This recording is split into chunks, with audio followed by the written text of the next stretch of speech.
I'm joined by the country's top Conservative journalist, consultant editor at the Daily Mail, Andrew Pearce, and the Daily Telegraph's associate politics editor, Christopher Hope, whose birthday plans have been wrecked by yet another extraordinary day in Westminster. Happy birthday, Chopper.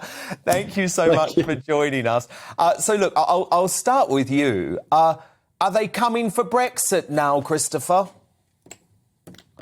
Well, I think the hope is that Rishi Sunak is obviously a Brexiteer and is not coming for Brexit because, you got to make the best of it. The idea of reopening it, he was with the European Research Group with Tory MPs today, the ERG, Rishi Sunak, along with Penny Mordaunt before 10 this morning, and he told them, I've got the statement, which I put on Twitter, that he will honour and get the best deal for the Northern Ireland Protocol. I don't think, I'm concerned about Northern Ireland a bit because the Treasury looked for an opt-out on VAT rules when they were in charge of getting a new deal on the Northern Ireland Protocol. So there's a bit of previous there with Rishi's Treasury, but the hope is he recognises he's now got to run the party for the whole left and right, young and old wings of the party and get it right, and that means not to backslide on key things like Brexit. Agree? Look, Rishi Sunak is supposedly a Brexiteer. If you go back and delve back deep, Dan, and try and find what he said about Brexit, there's not much, to be honest. Now, to be fair to him, in 2016, he was a minor backbench MP that nobody had heard of. He'd only been an MP for a year. But you've never seen much evidence of him flexing his muscles on Brexit. But he would simply not be forgiven if he slid back even slightly. The country took a vote to support Brexit. We're nearly there. Boris delivered most of it. Northern Ireland is not done.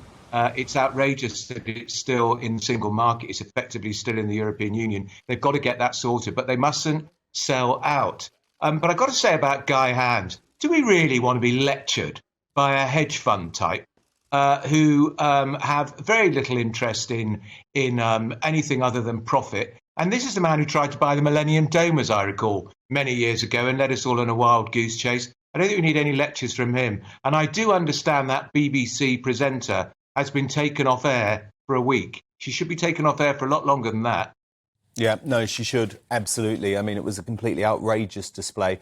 Christopher Hope, want to ask you about the state of the Conservative Party itself. You obviously carried this quote late last week from Jake Berry, the Conservative Party chairman, saying that if the members didn't get a vote, they would question whether democracy existed in the Conservative Party. Well, there's been no vote. The stitch-up happened. It all seemed to be rigged and sorted out in the back rooms of Westminster. So where to now for the Conservative Party, Christopher Hope, with members tonight quitting the party in their droves?